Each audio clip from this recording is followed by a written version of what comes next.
अस्सलामुअलैकुम, good morning, welcome to सुबह की सोच। उम्मीद करते हैं कि आप सब लोग ठीक होंगे। मैं हूं गजल अशरफ और मेरे साथ मौजूद हैं हसनैन लियाकत। उम्मीद करते हैं जी आप ठीक ठाक होंगे, खैर खैरियत से होंगे। लेकिन कल इलेक्शन भी था, उस इलेक्शन के हवाले से मैं थोड़ी सी बात करना चाहता हूँ। गज़ल तो आपको और ख़बरें सुनाएंगी, अच्छी अच्छी खबरें सुनाएंगी। कल आज़ाद कश्मीर के इलेक्शन का आखिरी मरहला था और पुंछ डिवीजन के कुछ हलके थे जिसमें बाग था, हवेली था, वहाँ पे इलेक्शन हुआ। लेकिन उसमें सबसे बड़ा अपसेट हुआ और उस अपसेट के हवाले से मैं बात करना चाहता हूँ। सरदार अतीक अहमद खान जो कि मुस्लिम कॉन्फ्रेंस के सदर भी थे, 5 बार एमएलए रहे, उसके अलावा 2 दफ़ा वज़ीर आज़म रहे, इसके साथ साथ अपोजिशन लीडर भी रहे और वो शिकस्त खा गए हैं साजिद इकबाल अब्बासी से। और शिकस्त का मार्जिन भी कोई बड़ा नैरो नहीं था, बहुत हैवी मार्जिन था। तकरीबन 21-22 हज़ार वोटों से उन्होंने शिकस्त का सामना उनको करना पड़ा। और ये उनकी जो हालिया बयानात थे एक्शन कमेटी के हवाले से, ये कहा जा रहा है कि उसकी वजह से भी लोगों ने उनके खिलाफ वोट दिए। और इसके अलावा जो गरबी बाग की पसमानगी थी उसको लेके भी लोग काफ़ी ज़्यादा मायूस थे। और सरदार अतीक अहमद खान अपना आबाई हल्का हार गए और ये उस जमात के सदर हैं जिस जमात ने कश्मीर में हुक्मरानी की।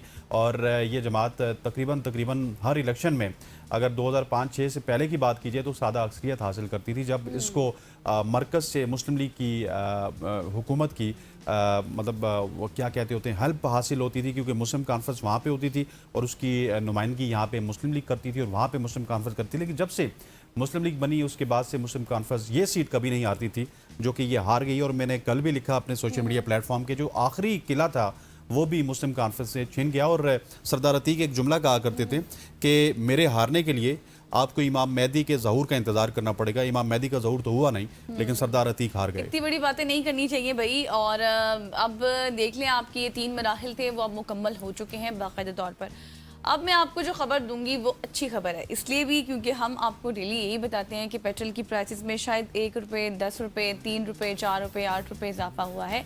लेकिन हुकूमत ने 11 अगस्त के लिए पेट्रोलियम मसनूआत की कीमतें अब बरकरार रखने का ऐलान कर दिया है।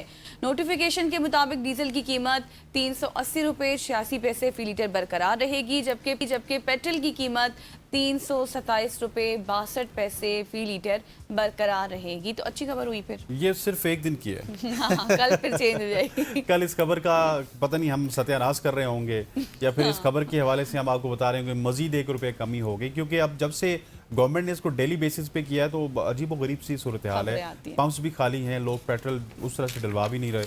और जो डलवा रहे हैं ना, वो पहले अगर कोई 10-15 हज़ार 20 हज़ार रुपये का डलवाता था, अब लोग कहते हैं यार 5 लीटर ठीक है, डेली की हवाले से डलवाओ, कल जो महंगा होगा वो देख लेंगे। तो जो 20 लीटर डलवाते थे वो 5 लीटर पे आ चुके हैं।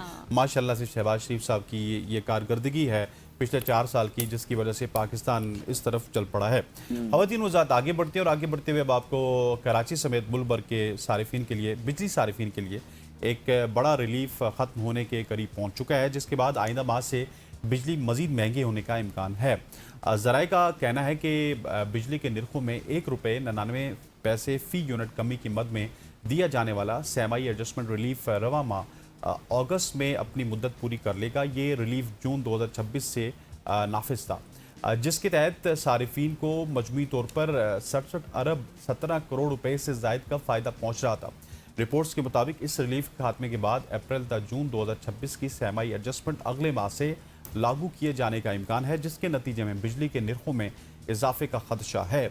बिजली तकसीमकार कंपनियों ने इस हवाले से national electric power regulatory authority NEPRA ने दरख्वास्त जमा करवा दी है, जिसमें सारिफिन पर 23 अरब रुपए से ज़ायद का इजाफी बोझ डालने की तजवीज़ दी गई है। ये इजाफा तकरीबन 1 रुपये फ़ी यूनिट बनता है, ताहम हतमी फैसला नेपरा की जानिब से किया जाएगा। बिल्कुल जी, अब दरख्वास्त दे दी गई है, देखते हैं कि नेपरा की जानिब से क्या फ़ैसला आता है, फिर आपके साथ वो भी शेयर करेंगे। लेकिन अगर फ़ैसला यही हुआ कि बिजली का रिलीफ ख़त्म होगा तो बिजली वाकई बहुत महंगी हो जाएगी। और फिर क्या चीज़ महंगी अब नहीं रही, पेट्रोल के प्राइसेस के बाद हर चीज़ ही महंगी होती जा रही है। बिजली पहले ही महंगी थी, अब मज़ीद महंगी हो जाएगी। और अब तो शायद आप लोग हमसे भी मायूस हो चुके होंगे ये बातें सुन सुनकर, लेकिन हम क्या करें, हमारा काम है आपको बताना। जो कुछ गवर्नमेंट की जानिब से ऐलान किया जाता है वो हमने आपको बताना होता है, इसलिए आपने हमसे नाराज़ नहीं होना। आगे बढ़ते हैं, आपको लाहौर लिए चलते हैं कराची के बाद, क्योंकि अब और लाहौर से अच्छी खबर है, इसलिए भी क्योंकि लाहौर ट्रैफिक पुलिस के ट्रैफिक वार्डन इमरान मुनीर की जुड़वा बेटियों ने मैट्रिक के सालाना इम्तहानात में शानदार कारकर्दगी का मुजाहरा करते हुए मुनफरिद एजाज अपने नाम कर लिया है। मज़े की बात यह है कि दोनों जुड़वा बहनें हैं और दोनों जुड़वा बहनों ने मैट्रिक के इम्तिहान में 1200 में से यकसा तौर पर 1183 नंबर्स हासिल किए हैं। यानी कि जुड़वा बहनें भी हैं और दोनों के नंबर्स भी जुड़वा ही हैं। और जुड़वा बहनों की जानिब से एक जैसे नंबर हासिल करना उनकी गैर मामूली तालीमी सलाहियत, मेहनत, लगन और मुस्तकिल मिजाजी का मुंह बोलता सबूत है। तालिबात की शानदार कामयाबी पर CTO लाहौर सैयद अब्दुल रहीम शराजी ने ट्रैफिक वार्डन इमरान मुनीर और उनकी होनहार जुड़वा बेटियों को मुबारकबाद पेश की और दोनों तालिबात को अपने दफ्तर भी बुलाया। CTO लाहौर सैयद अब्दुल रहीम शराजी का ये भी कहना था कि होनहार बेटियों की शानदार कामयाबी उनके वालिदैन की मेहनत, बेहतरीन तरबियत और बच्चों की तालीम पर खुसूसी तवज्जो का सबूत है और ऐसी कामयाबियाँ ना सिर्फ वालिदैन बल्कि पूरे इदारे के लिए बाइस फ़ख्र होती हैं। That is a very interesting story. एक तो जुड़वान थी, उसके साथ साथ नंबर भी उनके जुड़वा ही आ गए, एक जितने ही नंबर आ गए। और ये once in a blue moon ही आपको नज़र आएगा इस तरह का वाक़या सुनने में, देखने में। और ये लाहौर में हुआ है और दोनों बहनों को हमारी तरफ से बहुत बहुत मुबारक हो। और एक जैसे नंबर, मतलब कि उन दोनों का जो मेंटल लेवल है, जो IQ लेवल है, वो भी मैच कर रहा था। दोनों जिस तरह से मेहनत कर रही थी वो तमाम तर चीज़ें मैच कर रही थी और दोनों ने जो जवाब लिखे वो भी सही लिखे। और फिर ये जो आपका इम्तिहानी तरीका कार है या फिर जो पेपर चेक करने का तरीका कार है ना, उसके ऊपर भी बड़ा एक जो है ना हमें नाज करना पड़ेगा कि दोनों जो पेपर्स थे वो बड़े ज़बरदस्त तरीके से चेक हुए कि वो दोनों को ही सेम नंबर मिल गए हैं।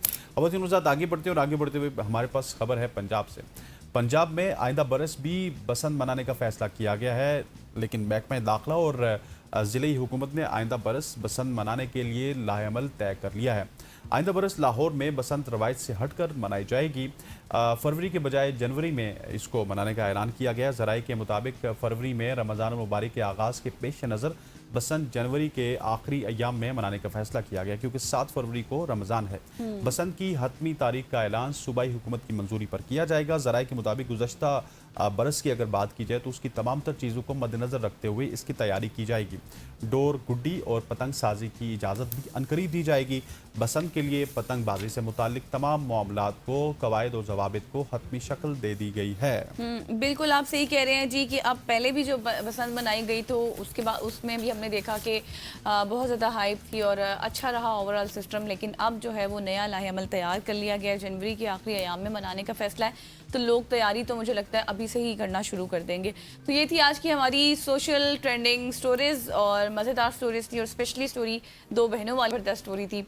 बाकी तो आपको मुझे लगता है कि थोड़ी सी अच्छी नहीं लगी होंगी क्योंकि उसमें हम जो है वो महंगाई की, ज़्यादा पैसों की, भारी जेब से पैसे निकालने वालों से थी। लेकिन हम कोशिश करेंगे उन दोनों बहनों के साथ हम एक सेगमेंट भी करें। अब लेते हैं एक शॉर्ट सी ब्रेक, वापस आते हैं, हमारे साथ रहिएगा।